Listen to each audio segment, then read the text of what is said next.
Siri Kirpal Satguru, mi inchino ai tuoi piedi.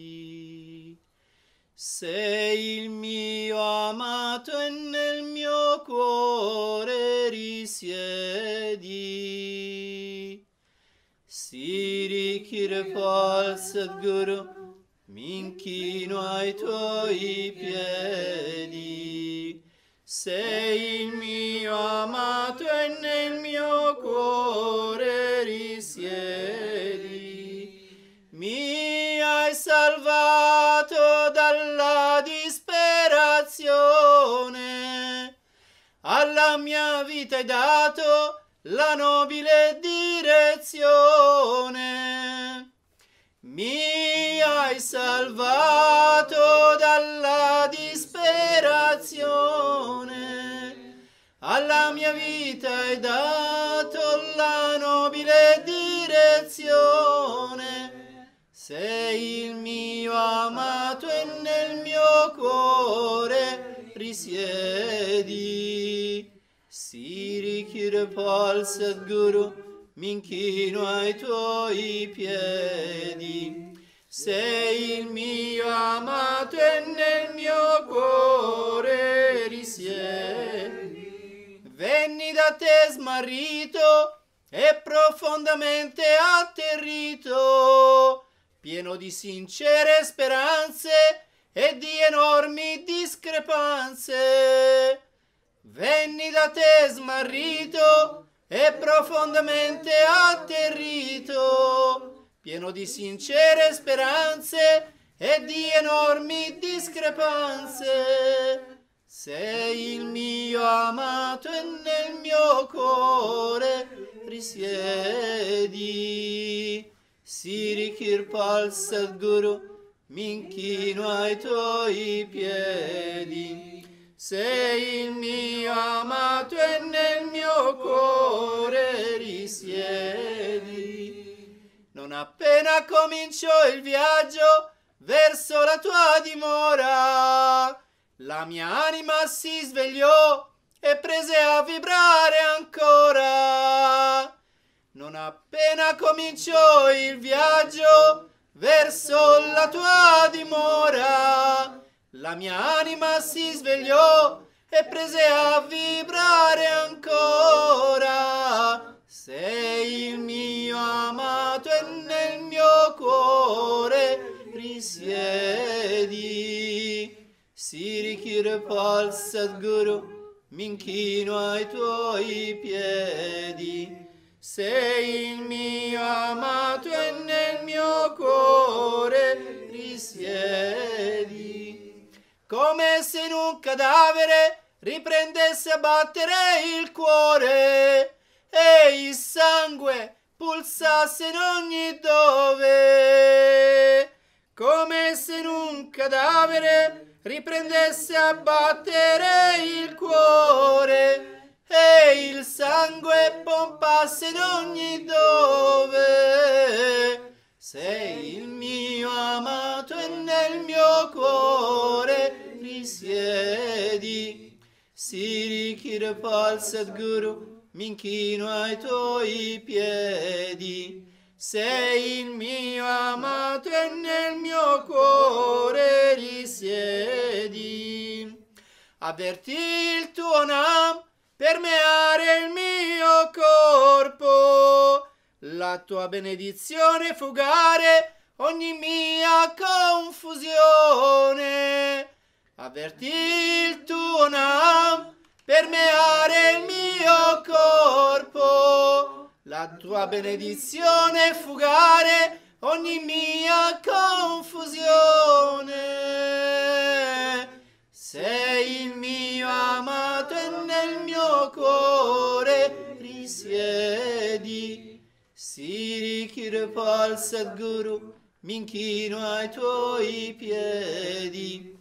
Sei il mio amato e nel mio cuore risiedi. Quando poi vidi la tua forma luminosa, tutto il mio essere fiorì come una bella rosa.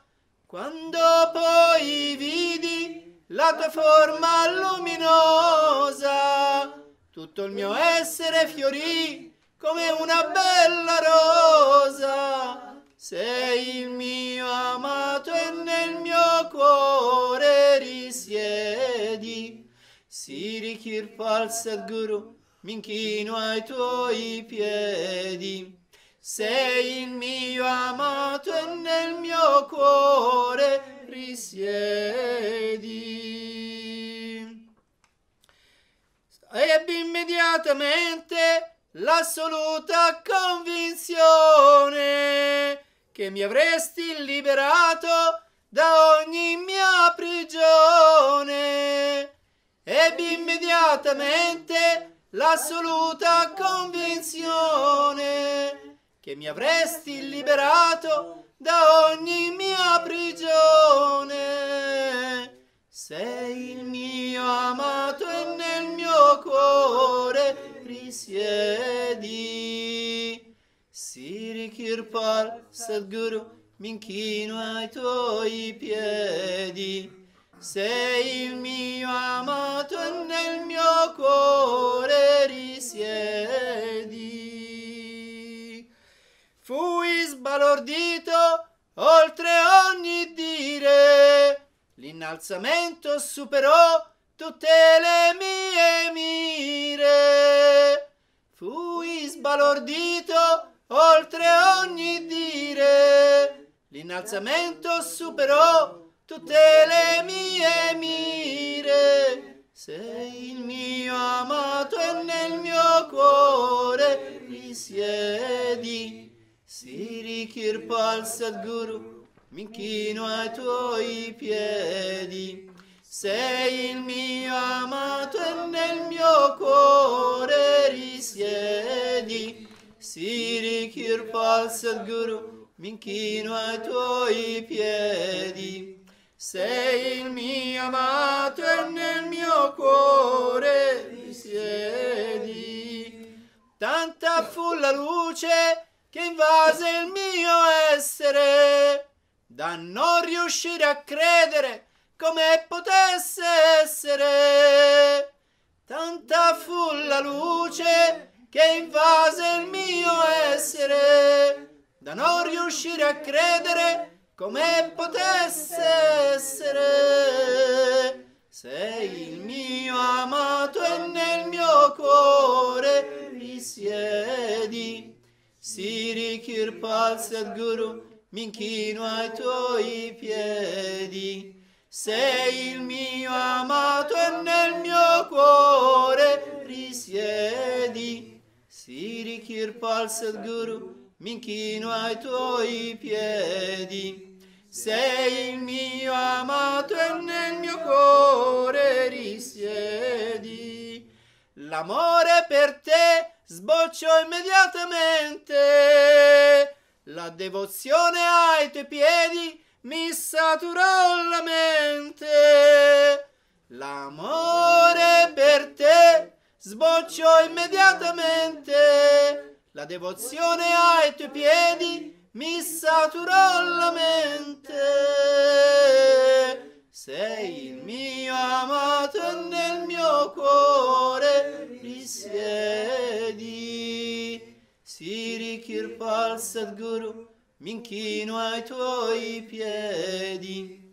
Sei il mio amato e nel mio cuore risiedi. Siri Kirpal Satguru, mi inchino ai tuoi piedi. Sei il mio amato e nel mio cuore risiedi. O Gurudev Kirpal, mia guida divina, satura la mia anima con la melodia della vina. O Gurudev Kirpal, mia guida divina, satura la mia anima con la melodia della vina.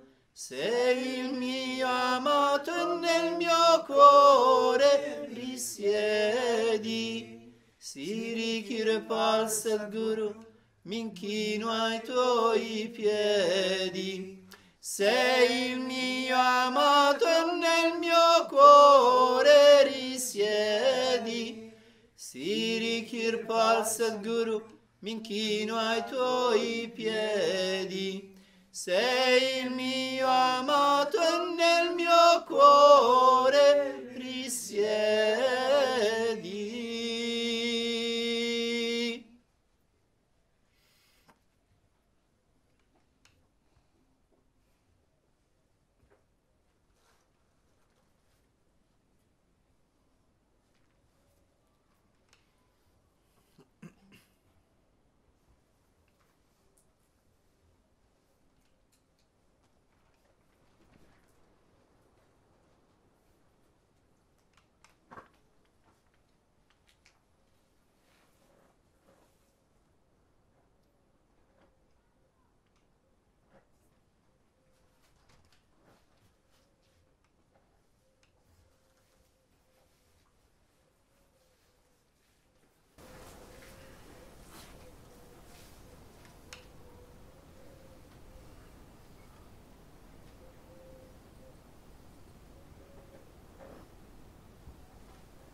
So this is a song which I wrote some years ago, and it's an attempt to describe how it was for me the meeting with Master Kirpal, and how the meeting with this master really saved my life and made it beautiful, meaningful, I could say wonderful.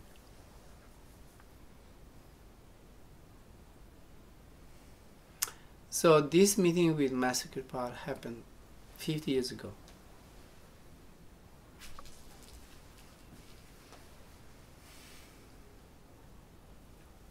And for me it's still something very fresh, very present in my life.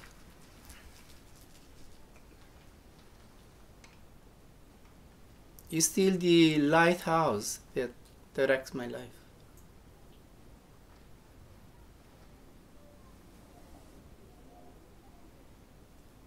And it was on this very day, that 25th of April, that I was initiated by Master.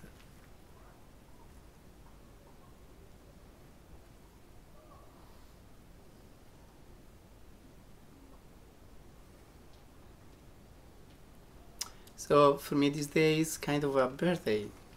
It's my spiritual birthday.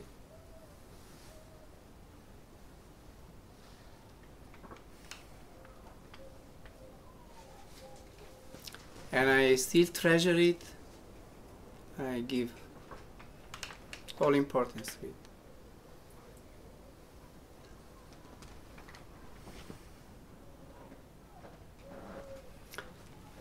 So in this song I say, Siri, Kirpal, Satguru, I bow down at your feet. You are my beloved, and in my heart you reside.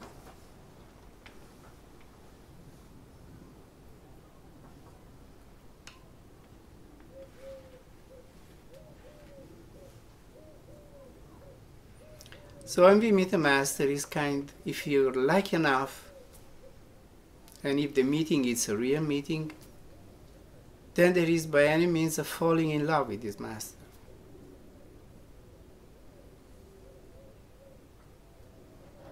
Because the relation with the master should be like a relation for the whole life. It's like a wedding. It's like a marriage. When we get married to somebody, we make commitments.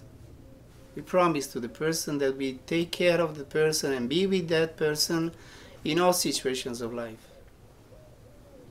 No matter what it is, bad or good, joy or pain or suffering, we keep the relation. That's how it should be. It's not always like this, but that's how it should be. So when we meet a master and we want to be initiated by the master, we ask for initiation. Nobody imposes on us to ask for initiation. But if we ask for initiation, then we should be aware that we are getting spiritually married with that master. I always say to the people that come here, we can be friends, so you can come and go, do whatever you want. You may follow the lifestyle, the diet, and do the practice. You may not do it, it's your business.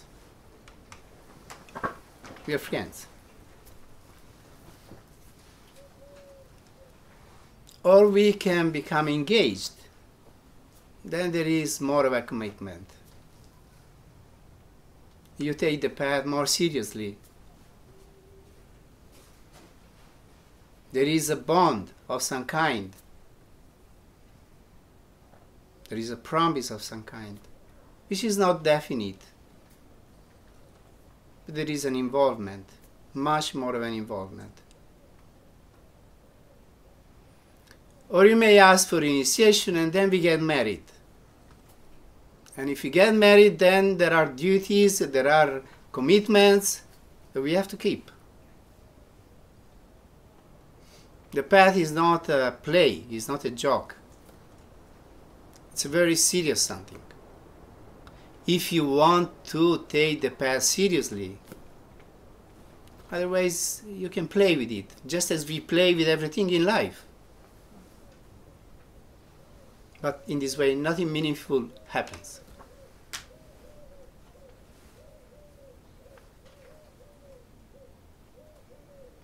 It depends on us, how we want to live our life, what we want to do with our life. Do we want to keep playing like kids do? You know, kids play to a certain point, then they stop playing.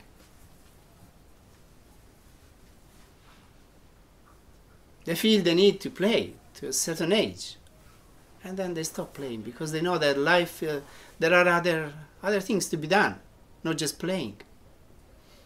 We come here to learn something, to learn a lesson.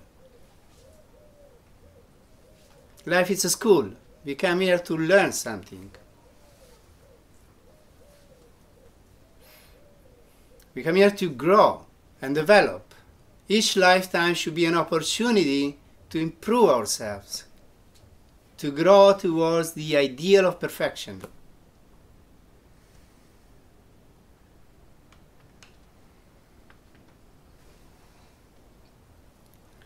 So at some point we become busy with something. Kids do grow, then at some point they get involved with work, making their living, they get married, then they have children, and they have to grow them up, they set an example.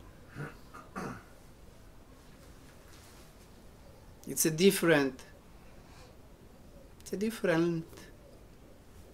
stage of life in which we do different things. So also in our spiritual life, let's say in our quest for something, at some point we must take a step. We may go looking here and there and try to find our way, but at some point we must take a decision and then stick to it. We must choose something. We must choose a path. We must choose a master. And then do it. Persevere. Go on.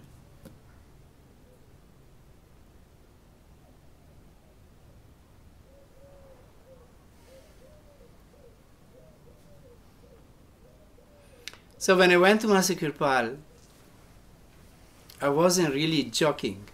I wasn't playing with the path, with my quest. It was like a matter of life and death for me. That's why I took such a very long trip from Milan up to India via land. People, they live maybe in Grosseto, they say, oh, coming there is very far.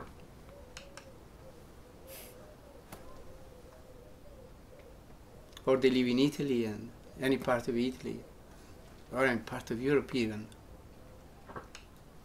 Take a plane and 2-3 hours you're there. But it took a month for me to reach India, because I wanted to go via land, because I thought that that is the proper way. It must be a real quest, in which you sacrifice something. And if you sacrifice something, then you get something. It's like when people go on a pilgrimage. They take it very seriously. Those who believe in pilgrimages, you can go to India and see people going on pilgrimage doing such things that you become amazed how they can do it. Rolling on the ground for kilometers and kilometers. Because they know that only through a great sacrifice, or showing that you really want it, and you're ready to sacrifice, that something happens, something you get. So when you go to look for a master, it's the supreme pilgrimage.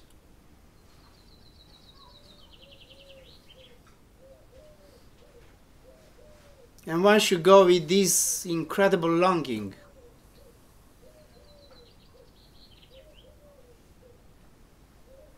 We should take it really seriously.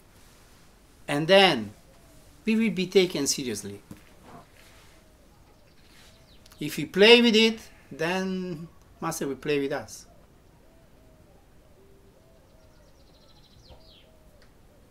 Means he will not consider us.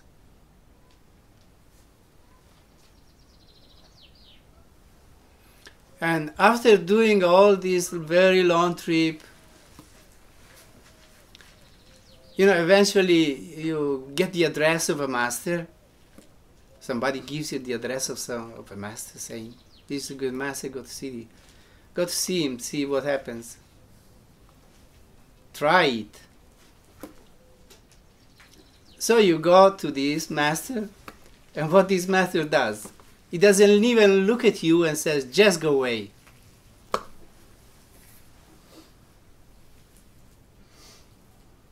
How would you take it?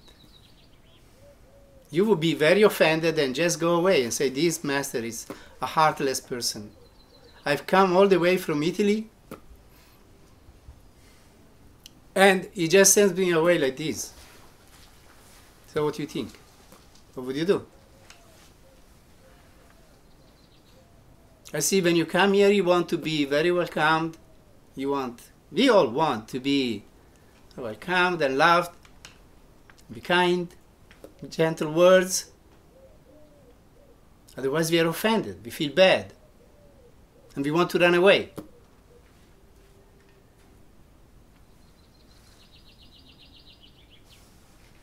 But Master was not at all like this with me.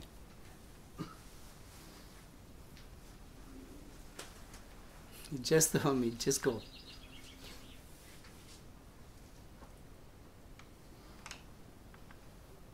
But I didn't go. I didn't go because from outside he was sending me away, but from inside he was holding me like a magnet. When you stick a piece of iron to a magnet, very difficult to get it away. So the inner power which I felt when I met Master, it was so intense, so powerful, that I had no doubt whatsoever. This was my path and this was my Guru. Those were the very first thoughts I had, or intuitions I had, when I saw his face. But then you ask, may I stay here? And he says, no, just go away. You say, inside so much, outside such a refusal. How can it be?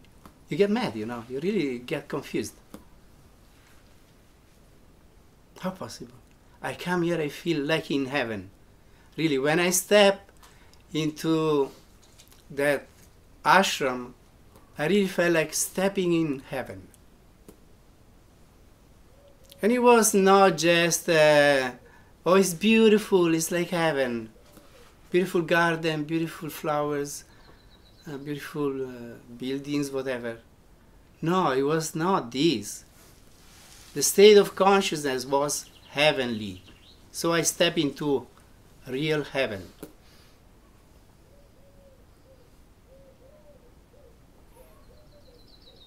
So when you are in such a state and you are so convinced that you have found what you are looking for, and then you are told, just go away.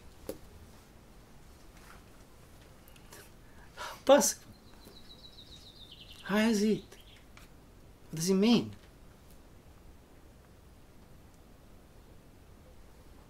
So the next great intuition, big intuition I had, it was that this is a test. You just have to persevere. Just have to insist.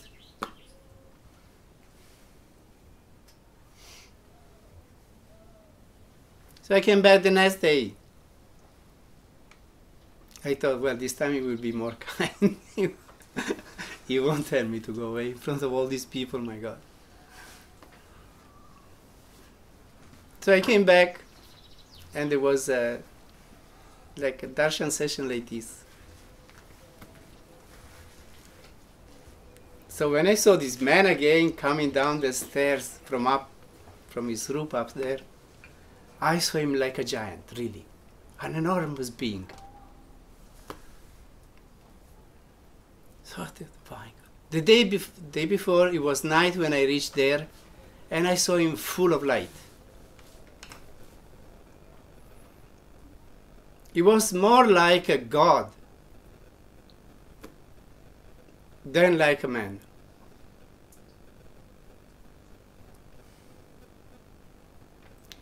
I had never seen anything like that. I've seen so many people, but I never saw anybody like that. He was full of light. But the following day, he was like a giant, but full of light again. And so he came, he sat there, and I was sitting just in front of him. It happened like this. I didn't want it. Maybe I would have sat somewhere else if I knew he would sit there. But he came and he sat just in front of me. So he looked at me and he said, "Who are you?" And I didn't speak any English at the time. So he said, I tried to say, but there was a lady with whom I spoke the night before. And she said, "Master, he's a boy coming from me." I was 20 years old, you know. She said, "He's a boy coming from Italy. He wants to stay here and be initiated." He said, he asked me, "Have you read anything about the path?" Now, I might have even not known him going there. So why should I have known anything about his path? But I had read just 1 or 2 pamphlets, I don't remember exactly now. And I said, I read these, and there was "Man Know Thyself" and 7 Paths to Perfection. That's what I had read, because somebody gave them to me. And he said, "You want to be initiated, you don't know anything. You don't know the theory at all. You can't be initiated."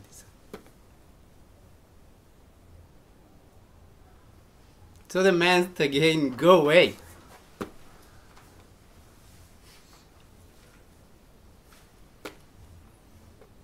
So I thought, what to do? When he said, you don't know the theory, I tried to say, well, I read so many books about yoga and about, but he just switched me off and went to somebody else and he talked to somebody else. So I thought, what to do? He's playing a joke here with me. I'm not going away, that's all. So darshan was over after half an hour. And I stood up, moved away a little bit. And I thought, what does this whole thing means? Then that lady and the boy who gave me the address came to me and said, well, the master doesn't accept you. Maybe it means you have to go look somewhere else. Maybe find another guru. So I thought, just leave me alone. You can't understand. And I felt very uneasy. So the lady went away. The boy said, okay, let's take a walk. Let's see what happens. So we took a walk and somebody came to me. He was from Canada, a boy from Canada. And he told me, you know, when I came here, the master did the same with me. So you keep coming back and maybe he will accept you eventually. So next day I went back again. And there was a satsang when I arrived there in the morning. And it was very beautiful, really. There were thousands of people. And Master was sitting and talking to them. And even if he was so unkind to me, still I like him so much. So I listened to the satsang, which I didn't understand at all. It was in Hindi, it was not even in English. I couldn't understand anyway. The thing is, you know, I went to this master, I didn't understand a word of his teachings. When he spoke, I didn't understand him. Normally, people become indoctrinated. They go to some place and, you know, they get into the teachings, doctrine, theology, whatever. I didn't know anything about his teachings. Really, very little, just nothing. But I didn't need it, really. Because it was not the mental conviction that was needed. When you have an inner conviction, because of a very powerful experience that you have, you don't need any intellectual conviction.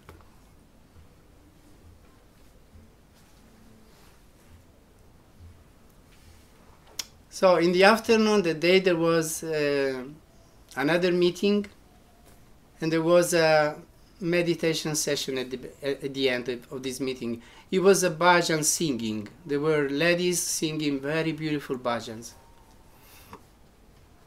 And Master was sitting there, and this bhajan singing brought up such a wonderful atmosphere, such a wonderful upliftment in myself that I felt really like in heaven. I really felt like being transported by this energy, which was so powerful. So it was like in ecstasy, really, all the time. And at some point the Master said, now we meditate. So when he said this, I got scared, really, I tell you honestly. Because I was already so much out of myself that I thought, where am I going to end up now if I meditate? If I close my eyes? So he gave some instructions. I closed my eyes, and it was like being on a lift or elevator. where you push a button and you just zoom, get out.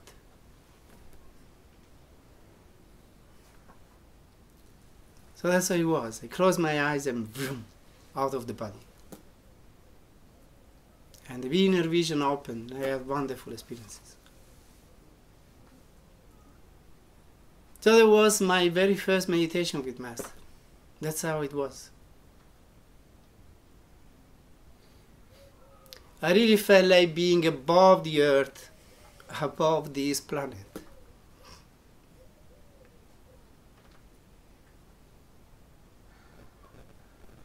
And after half an hour, this boy with whom I was, the one who gave me the address, he came to me and he asked, "Oh, do you want to come to my room?"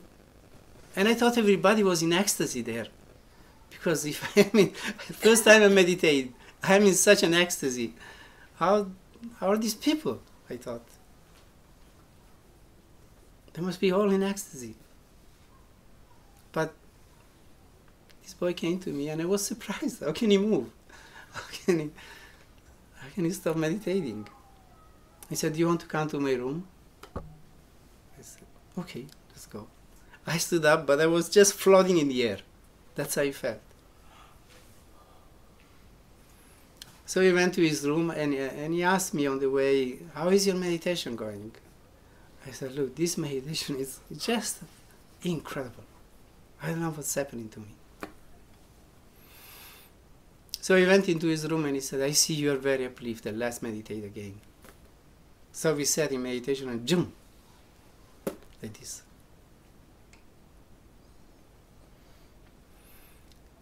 And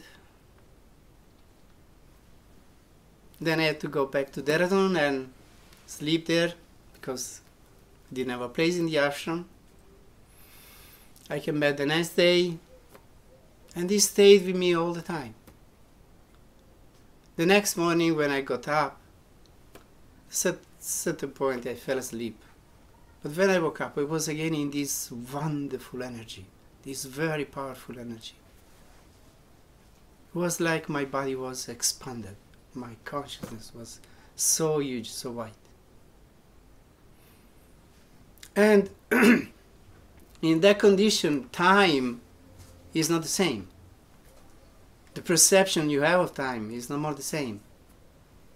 You may sit there, it seems to you 5 minutes, but 2-3 hours are gone.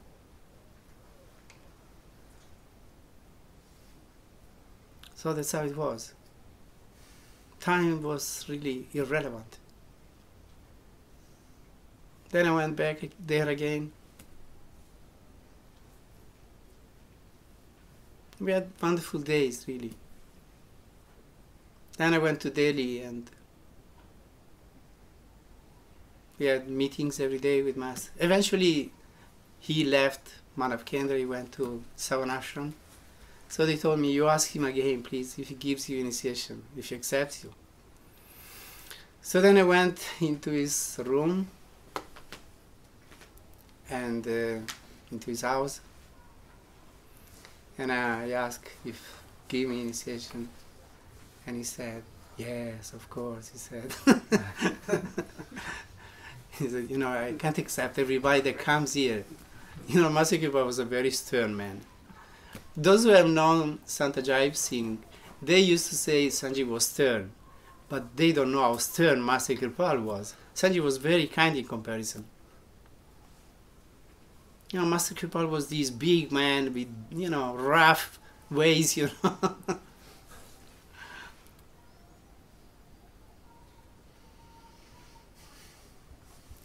So he told me, "It's okay, now you come to Delhi and then we'll have this initiation at some point." So next day I went to Delhi and that was a wonderful trip, like flying in the clouds. There was a man who offered me a lift. He hired a taxi to go to Delhi and told me, "If you want, you can go with me." So I went with him, and it was such a blessing for me because I was in such a condition that, you know, going on trains or buses, it would have been a disaster. But being on the taxi, it was like trip was trip in the light. The world I saw outside was not the same world anymore. Anything acquires such a meaning. Any small thing, it was like a revelation.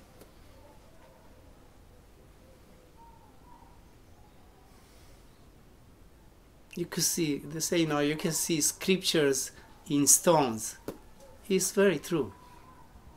You can see incredible truths in small actions. Everything acquires such meaning. From this dimension, from this point of view, in which normally we are on our physical level, we perceive nothing really. When the Master say you are totally ignorant, no, we don't need to offend ourselves, because it's very true. I mean, from this level of consciousness, what we perceive of reality is just nothing. But when you are so uplifted, everything becomes so meaningful. Everything is divine. Everything is linked. Everything is linked together. You see the one. And I could really see like this divine light, like a projector, manifest in the world so clearly. It was so evident to me.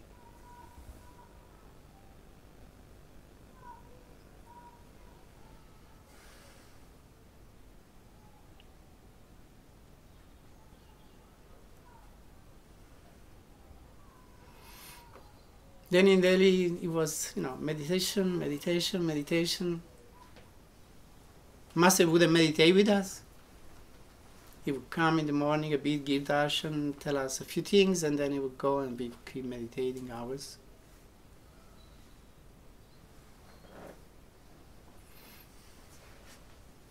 And sometimes in the evening. Then at some point he said, tomorrow we have initiation. We were 6 people to be initiated. 2 from Italy, 2 from United States, and 2 from Canada. So he said, okay, boys, tomorrow we have initiation. Tomorrow afternoon. So in the afternoon we went into his house. He said 4 o'clock. So we sat there. 5 o'clock came, Master didn't come. 6 o'clock came, he didn't come. 7, eventually, he came. And he came like nothing, He sat there, like he had forgotten completely about. So there was one of these Canadian boys. He said, Master, but there's supposed to be initiation today. And Master began laughing. Oh, sorry, said, I was very busy today. We have it tomorrow morning, he said. Don't worry. So next morning, it was 9 o'clock. We went into his house. To me, it was not the same house anymore. It was like a oven. Can you imagine entering into a oven? With full fire there. That's how it was. I felt this energy, which was really like a grinding machine. It was so powerful that when I entered inside, I thought, my God, how can I hold this? So I sat there trying to harmonize myself with this incredible power. And then the Master came, he sat there, and he began talking. And I was listening, and then I fully relaxed. And then I felt melted into this wonderful energy. And that initiation for me was really a wonderful experience. The Simran for me was so powerful. Just repeating it, it was like every name, it was another level of consciousness.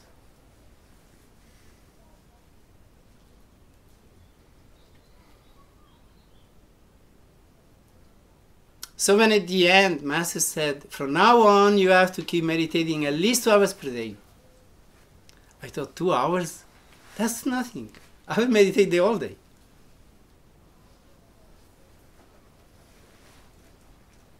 Normally when at the end of initiation we say you have to meditate 2 hours, people say, oh, 2 hours, oh my God, that's how can I do it?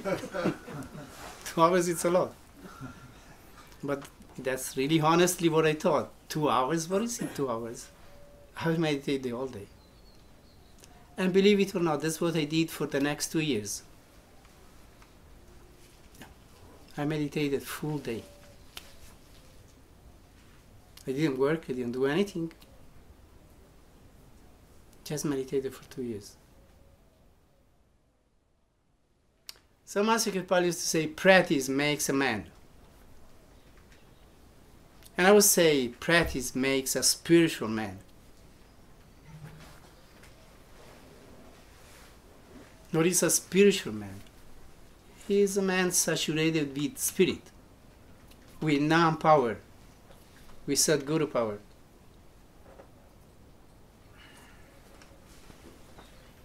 And unless you're saturated with Satguru powers, you can't do such things.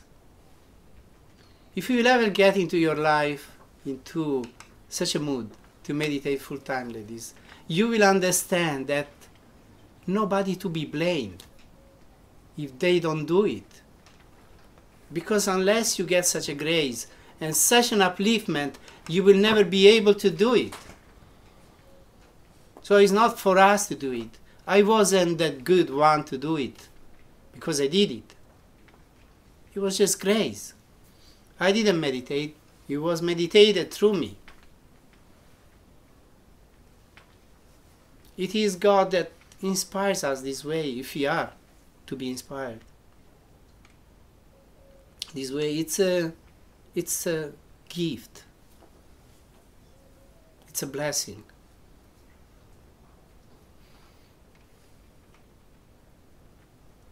And unless you are so plugged in with this energy, with this power that makes meditation very easily, you sit there and 3 hours they just fly away. How can you do it?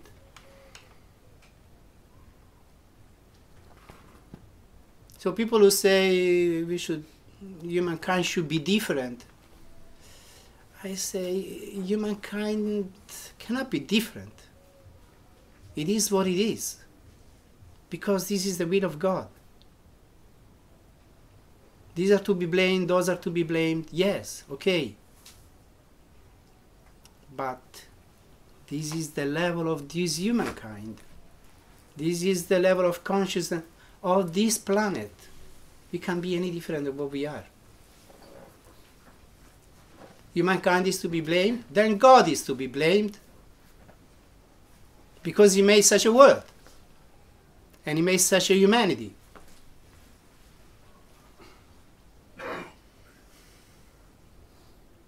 That doesn't mean that we have to try nothing and do nothing. We have to do our best. But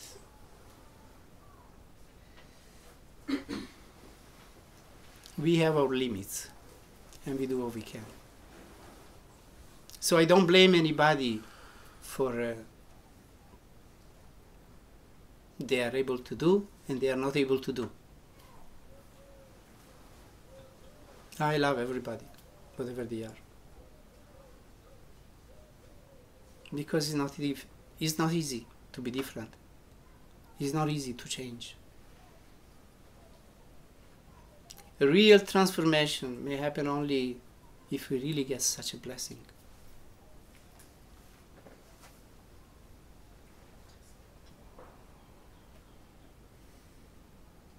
It's a slow evolution, both at an individual level and at humankind level.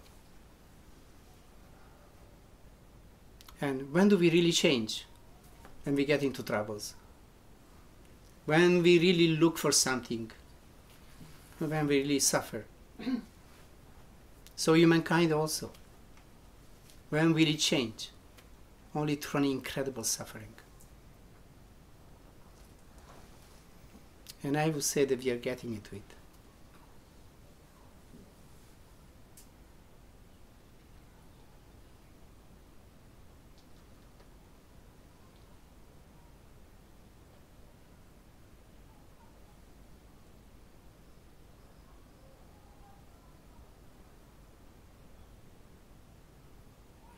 So anyway, let's not play with life. It's a serious something. I mean, we can play, we can be joyful with anything, but let's take it seriously. Let's not play with the path. Let's not play in our relation with our master. It's a bad sin, really. I don't like the word sin, but playing in this relation is really a sin.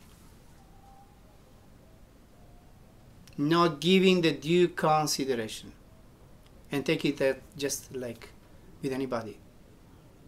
It's not like with anybody. If it is like with anybody, then poor you.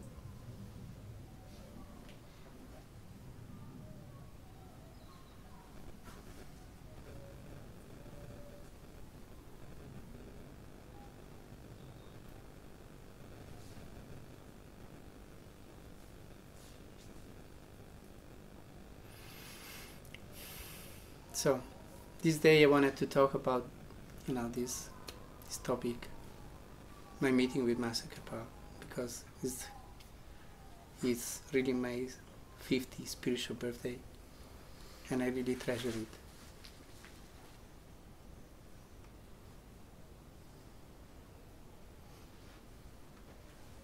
I hope what I said it was meaningful to you, inspiring to you.